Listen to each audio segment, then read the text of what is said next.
Welcome to the Deep Dive. Today, we're plunging headfirst into one of the most iconic and, well, let's face it, controversial novels of the 20th century, Vladimir Nabokov's Lolita. Absolutely, and it's a big one. It is. But this isn't just about one book. Our mission today is really to expand our understanding, to look at his broader body of work and its enduring cultural impact. Yeah, how it all connects. Exactly. We've pulled together a whole stack of sources. We've got in-depth video analyses. We've got direct excerpts from the novel itself. Lots to work with. Definitely. Our goal: to unpack the sheer complexity of this literary masterpiece, maybe challenge some common perceptions you might hold. Because there are quite a few misconceptions out there. Right, and reveal some truly surprising insights about the author, the book, and how media can, well, sometimes quite drastically, shape our understanding of things. So, are you ready to dive deep? I am. Lolita is just an ocean of analysis. You think you've sort of found the edge, but then you realize you're just scratching the surface. Mm-hmm. Academic careers, entire careers, have been built just studying this one book. And for many people, Lolita is their only point of reference for Nabokov. That's true. And yet, it was this very book that catapulted him to international fame, really solidified his place as one of the 20th century's most celebrated writers. It's actually kind of astounding when you think about the numbers, especially given how controversial it is. Oh, yeah. Think about this. Lolita is the 19th best-selling novel of all time. Wow. Right. It's sitting just below the Harry Potter series. That's incredible company. It's a staggering achievement, and you'd be hard-pressed, really, to find a must-read list that doesn't include it. It's everywhere. Its prose, that lyrical quality and descriptive depth, it influenced a whole generation of writers. It's one of those books that, well, defies easy classification, doesn't it? It really does. Yeah. See, people have called it a disturbing book. Someone else said it was the funniest book I remember having read. Oh, yes, that's interesting. I know, right? And then there's a diabolic masterpiece that really runs the gamut. So what's crucial to understand, then, about actually reading Lolita? Because I gather there's sort of a journey involved for most readers. There often is, yeah. For most readers, their experience tends to go through these, let's say, distinct stages. The first one is almost always this visceral reaction. Okay.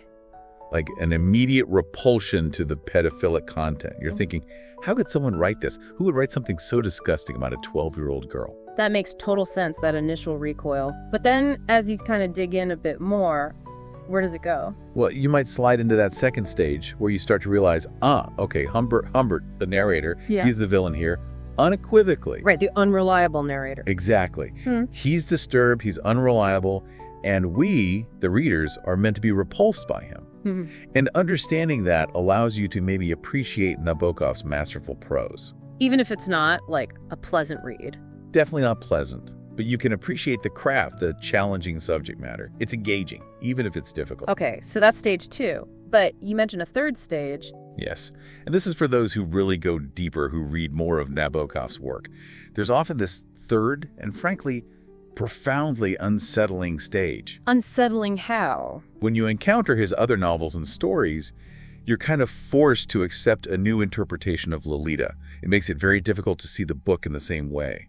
It creates this discomfort that one source we looked at just bluntly described as gross. Wow. Okay, we absolutely need to circle back to that crucial third stage later on. Definitely. Because that sounds like where the deeper revelations about Nabokov himself really start to emerge. But first, maybe for anyone listening who hasn't read it, or maybe it's been a while, let's quickly go over the bare bones of Lolita's plot. Okay, sounds good. Yeah. So the novel opens with this foreword. Yeah. It's written by a fictional academic, John Ray Jr., PhD. Right. And right from this very first page, Nabokov drops this huge clue. He tells us this is the account of a recently deceased Humbert, who died in prison. Ah, so right away, the framing device. Exactly. It immediately sets up this meta-narrative. It forces us, the readers, to question every single word from the very beginning. It's like an early masterstroke in signaling Humbert's unreliability. So we dive into Humbert's memoir. What's the first really disturbing thing Nabokov confronts us with about him? Well, he quickly reveals his proclivity for underage girls. That's Humbert's term. And he introduces his own made-up word for them. Nymphet. Nymphet. Yeah, that word is everywhere now, it feels like. It is, and he defines it, listen to this, as maidens who, to certain bewitched travelers twice or many times older than they, reveal their true nature, which is not human but nymphic. That is demonic. Demonic, not human. Yeah, he calls them little deadly demons among the wholesome children. And this is absolutely crucial to understand. The word nymphit is entirely Humbert's creation. His lens. It's his lens used to dehumanize the children he finds sexually appealing. They're children, full stop. And it's kind of shocking, actually, how common that word has become. It is surprising and concerning, yeah. Even in early reviews, you see it used almost as if it denotes something separate from pedophilia.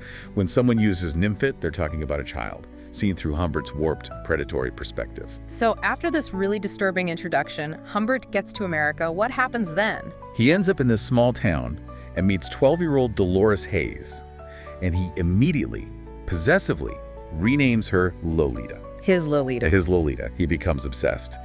And to gain access to her, he does the unthinkable. He marries her mother.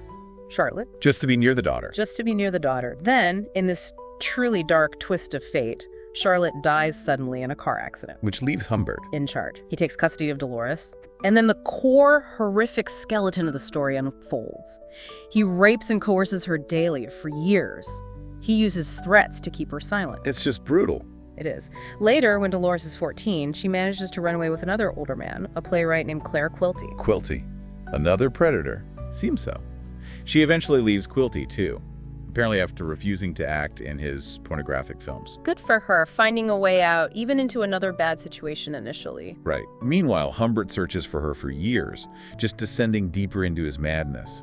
Finally, when she's 17, Dolores contacts him. She's married now, pregnant, and needs money. So she reaches out. Yeah. We learn she's Mrs. Richard F. Schiller, but tragically, she later dies in childbirth. Oh, no. And Humbert, he tracks down and murders Quilty. That's the crime that actually lands him in prison, not the years of abusing Dolores. That's infuriating. The murder gets him caught, not the primary ongoing crime. Exactly.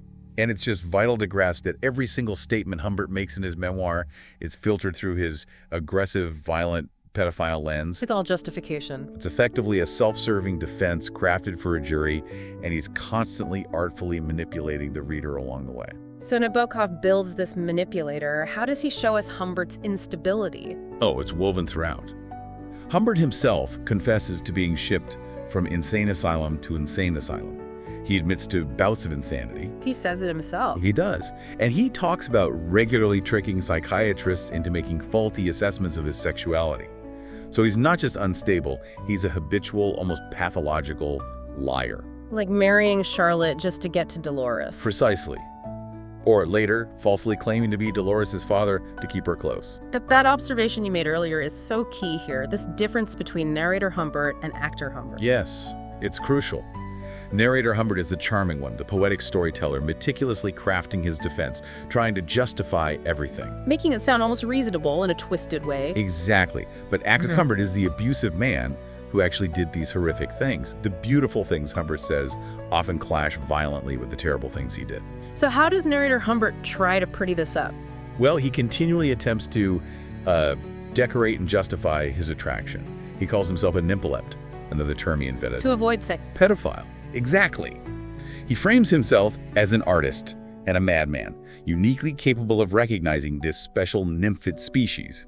He even compares himself to Dante meeting Beatrice. But conveniently leaves out their ages, right? Hey, Dante was also 9 when he first saw Beatrice, who was 8. Humbert ignores that inconvenient detail. He tries to create this pseudoscientific description of nymphids as this separate, demonic species. Trying to make it sound legitimate. He even tries aligning his infatuation with ancient cultures, claiming it's a natural desire that modern society just ignores. Yeah.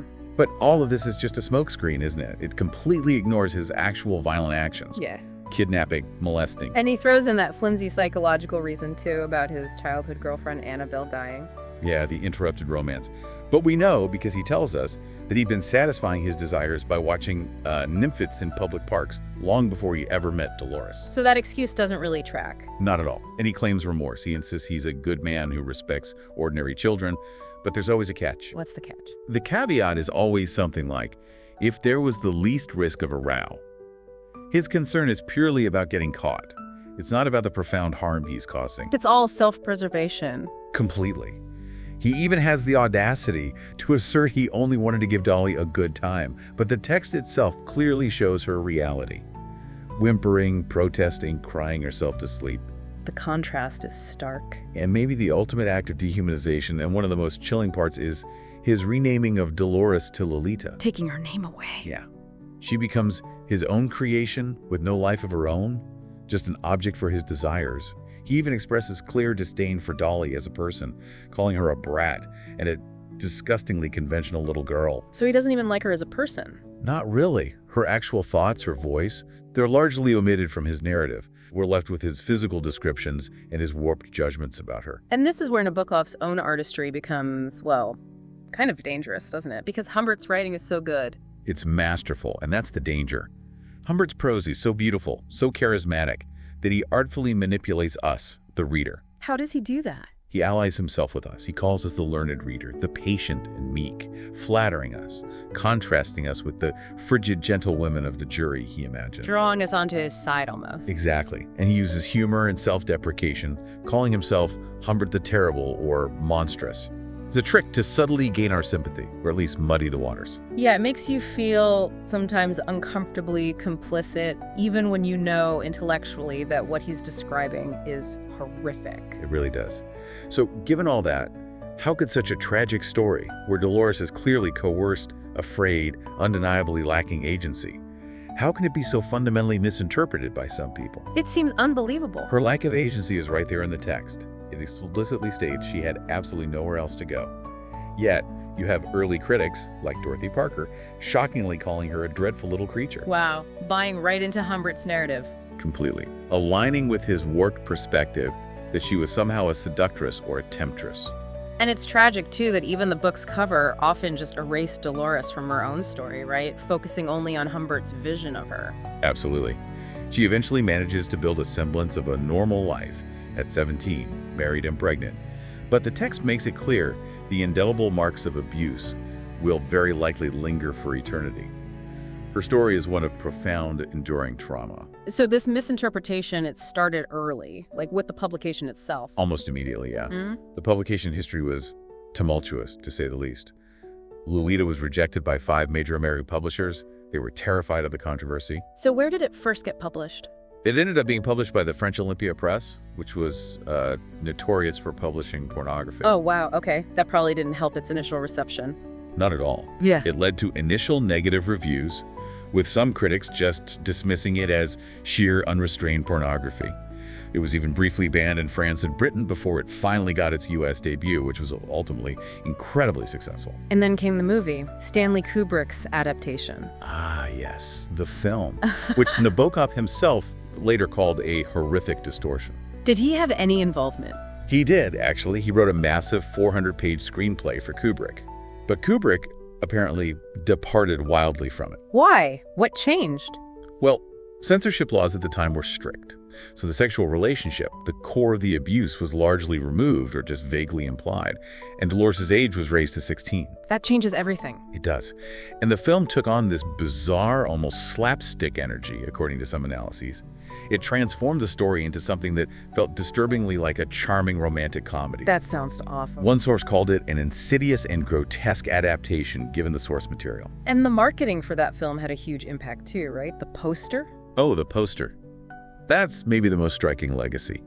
The iconic image of Dolly Sue Lyon in the film with the lollipop and the heart-shaped glasses. Which isn't even in the movie. Exactly. It's not in the film at all. But that image became completely synonymous with the story. And then book publishers actually licensed that very image for new editions of the novel. Directly contradicting what Nabokov wanted. Directly contradicting Nabokov's explicit wishes. He had specifically requested no girls on the cover of his book. And this image, combined with the film's, let's say, softened portrayal, what did that lead to culturally? It tragically led to Lolita becoming this shorthand term for a sexually precocious young girl or a seductress in popular culture. Yeah, you hear it all the time. It even influenced dictionaries, like the Oxford American Dictionary defining Lolita that way. We see it referenced everywhere. In the Police song, Don't Stand So Close to Me, you hear commentators calling the tennis player Anna Kournikova the lobbing Lolita, and then there's the whole lolicon subculture in Japan. It's just this pervasive and deeply harmful misconception. So let's be crystal clear then. Does the book actually champion pedophilia? Is it a love story? Is it pornography? No, no, and no. Based on a careful reading, the answer to all three is unequivocally no. Nabokov intentionally made the book quite unpornographic. He actually despised the idea that artists had some right to harm their subjects for the sake of their art. Okay, so if it's not those things, what is the core lesson of Lolita? What should you, the reader, take away? Well, the core lesson isn't really about forbidden lust or anything like that. It's fundamentally a cautionary tale. Yeah. It's about abuse, it's about misinformation, and it's about the dangerous manipulation of language. Right. It forces us to check your sources, doesn't it? Whether that source is a charming monster trying to seduce a 12-year-old girl or, a nightly news report. Exactly. The things we are told may not be the things that actually happen. That's the very nature of manipulation, and Nabokov has the manipulator himself tell us the story. Okay. So for many people, as you said, Lolita is kind of the beginning and the end of their Nabokov journey. Often, yes. But to really deepen our understanding, we need to consider Nabokov himself, right? The man behind the prose. Tell us a bit about him. Sure. He had a fascinating life. Vladimir Nabokov was born into this aristocratic Russian family back in 1899. They had to flee the Bolshevik Revolution, ended up in Berlin. That's where he started writing? Yeah, he wrote his first novels there in Russian. He also composed these incredibly intricate chess puzzles. He was a translator too. Then in 1939, he emigrated to America. And what did he do in the U.S.? He ended up lecturing at prestigious places like Wellesley and Cornell. Mm-hmm.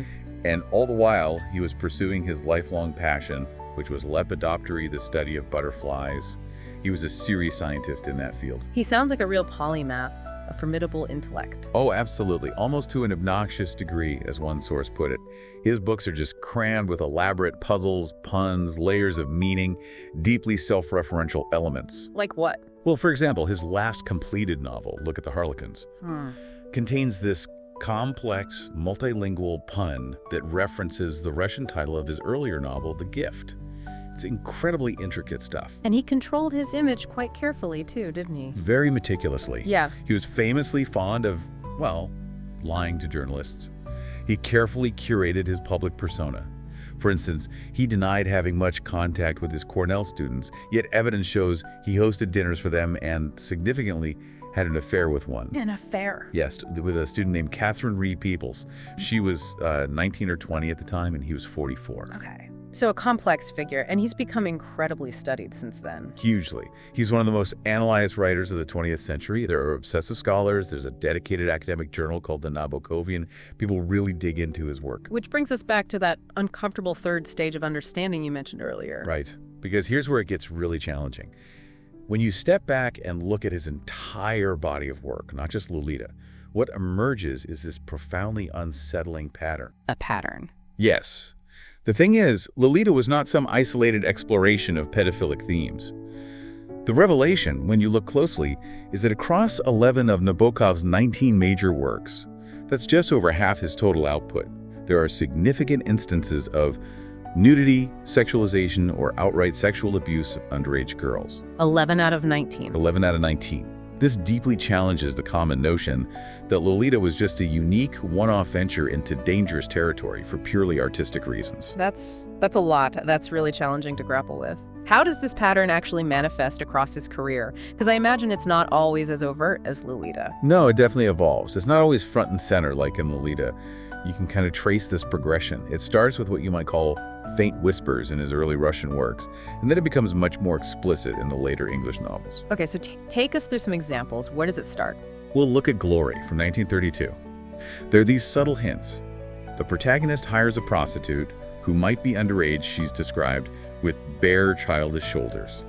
There's another scene where he waits at a cafe, considering following a young girl who holds her pencil, the way children do. Subtle, okay, almost atmospheric. Right, just planting a seed, maybe. But then you get to Laughter in the Dark from 1933. This is written in the third person, and the protagonist, Albert, who is initially presented somewhat sympathetically, falls for a 16-year-old girl named Margot. 16, still underage in many contexts. Yes, and the narrator describes her with childish solemnity, and Albert has these really unsettling thoughts, like, well, the things I shall teach her so young, so pure, so maddening. And the thing is, the story would function perfectly well if Margot were, say, 20.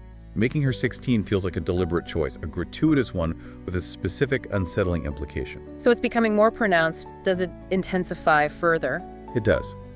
Consider Invitation to a Beheading from 1936. This one features a 12-year-old girl named Emmy. She's described with quite unsettling physical detail by the omniscient narrator, things like the blonde down on her back. 12 years old. 12. And there's even a scene where she propositions the protagonist. What's really telling, though, is that Nabokov himself, in a later introduction he wrote for the English translation, explicitly linked Emmy to little Lolita. So he acknowledged the connection himself. He did. It shows he was aware of this recurring theme, this character type, even back then, long before Lolita was conceived in its final form. So it really seems like this whole theme, the Lolita theme, was brewing for a long, long time before the novel itself was published. Absolutely. There's even a bit in The Gift from 1938, which is one of his most celebrated Russian novels. A character just casually describes a plot almost identical to Lolita. Really? In The Gift? Yeah. Listen, an old dog gets to know a widow, and she has a daughter, still quite a little girl. Marries the widow. Temptation, the eternal torment, the itch, the mad hopes. Wow. That's basically Lolita's plot summary right there. Pretty much. Yeah. And it's just dropped in casually by another character. This strongly suggests the core premise was rattling around in his head years before Lolita's publication. It directly contradicts his later claims that the inspiration came suddenly from a news story about an ape drawing its cage bars. So it wasn't some sudden, isolated, artistic inspiration. This was a long-standing literary fascination. It really looks that way. And there are even earlier works that point to this. There's a novella called The Enchanter, written around 1939, and a short story called A Nursery Tale from way back in 1926. Both these directly feature the premise of an older man obsessed with a girl aged between 12 and 14. Pushing the origins of the idea right back to his earliest writings. Exactly. These aren't just subtle hints anymore. These are clear precursors to Lolita. That's a lot to take in. It really does change how you might approach Lolita itself, knowing it wasn't a one-off. But what about his later works, the ones written in English after Lolita? Does the pattern continue? It does. And arguably, it often becomes more explicit, less veiled by Humbert's narrative voice. Take Pale Fire from 1962. It's this incredible masterpiece of metafiction, right? Yeah, amazing book. But it includes this minor character referred to only as G. Her age isn't explicitly stated, but her description, things like wearing only a man's shirt that came down to her pink shins and an oversized pair of brogues, it reads as very child-coded. Meaning she's described in a way that evokes childhood. Exactly, even if her exact age isn't given.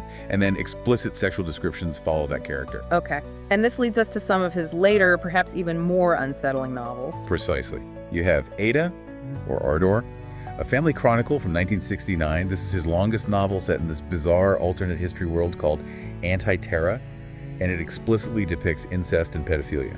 Very explicitly. Between the main characters, Van, who is 14 when it starts, and Ada, who is 12. And later, the plot involves their 12-year-old half-sister, Lucette, as well. The whole world within the novel seems to normalize this kind of behavior. And, as one source we consulted noted in Ada, Nabokov's restraint vanishes. It becomes relentlessly graphic in its portrayal. That sounds like a really stark departure from the more veiled, manipulative style of Lolita. It is. And it continues. Transparent Things from 1972, a later, shorter novel, casually reveals a past sexual assault of a 13-year-old stepdaughter by a character who seems based on an author figure. Just dropped in casually. Pretty much. It also includes these unsettling diary entries and photo album descriptions like Little Armand in her bath, and there's even a reference to Lewis Carroll, who notoriously photographed children. Exactly. Lewis Carroll, who is known for his photographs of young girls, sometimes nude. And Nabokov's flowery prose often acts as this shield, right? He uses phrases like, spill a few fire drops of impatience, which sound poetic, but mask a really disturbing underlying meaning and context. And then we get to look at the Harlequins from 1974. One source called this the culmination of these themes. What happens in that one? This one takes it to a place that just makes you, well, gasp. It features another author stand-in character, Vadimovich N., and his own personal brand of perversion reaches its peak, as the source puts it, when he is aroused, basically to the point of orgasm, by his own 11-year-old daughter. His own daughter. His own 11-year-old daughter. And the book explicitly links his fictional works within the novel to real-life pedophilic attractions. Yeah. For some readers and critics, it feels like Nabokov was actively, almost deliberately telling on himself in this book. That's incredibly confronting. It is. And even his final unfinished work, the original of Laura, which was published posthumously in 2009 against his wishes, even that features the familiar motif. A 12-year-old girl named Flora and a perverted older man. The pattern just never seemed to leave him. And there was a poem, too. Yes, his poem Lilith. It was written way back in 1928, but only published much later, in 1970. It's this highly explicit piece about a man who thinks he's in heaven and has sex with a naked 12-year-old girl only to realize he's actually in hell. Wow. And Nabokov added this note later, trying to dismiss certain interpretations by saying it was only for intelligent readers, which kind of suggests he was acutely aware of this recurring theme and how readers might perceive it. Okay, this is a lot, but we need to be absolutely clear here, right, about Nabokov's actual life versus his fiction. Absolutely crucial. All the evidence we have from his time and since points to the fact that Nabokov himself did not behave inappropriately toward children in his real life. Okay. His only known affair outside his long marriage to Vera was with that adult student we mentioned, Catherine Marie Peebles, who was 19 and 20 when he was 44. The pervasive patterns we're talking about are found in his fiction, in the worlds and characters he chose to create and explore repeatedly. So what does this all mean for us then, as readers, holding these brilliant, complex, but now perhaps deeply shadowed works in our hands? There is this tendency in society, isn't there, to kind of conflate artistic genius with good morals. There absolutely is.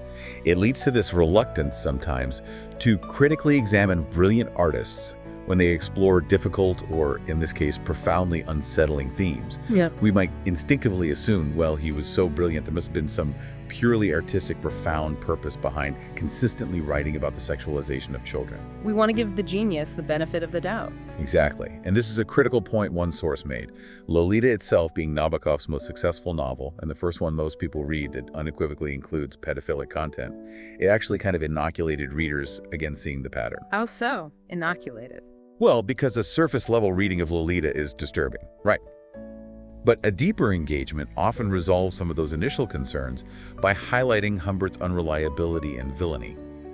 So readers then approached his later, often more explicit works, assuming the same dynamic must be at play. Ah, I see. They thought, clearly, I'm just not understanding the complex artistry here, especially combined with how dense and elusive Nabokov's prose can be.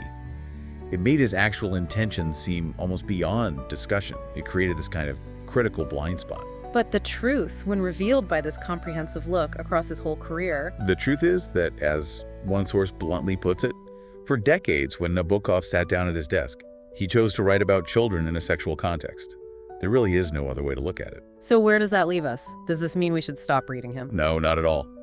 This deep dive in the sources we've used, they don't advocate for burning books or removing Nabokov from curricula. Not at all. Instead, it argues for a more nuanced, a more informed understanding. We need to acknowledge that brilliant, masterful work can come from artists who repeatedly explore themes that deeply challenge us, maybe even repel us. It's about adding context, then. Exactly. It's about context.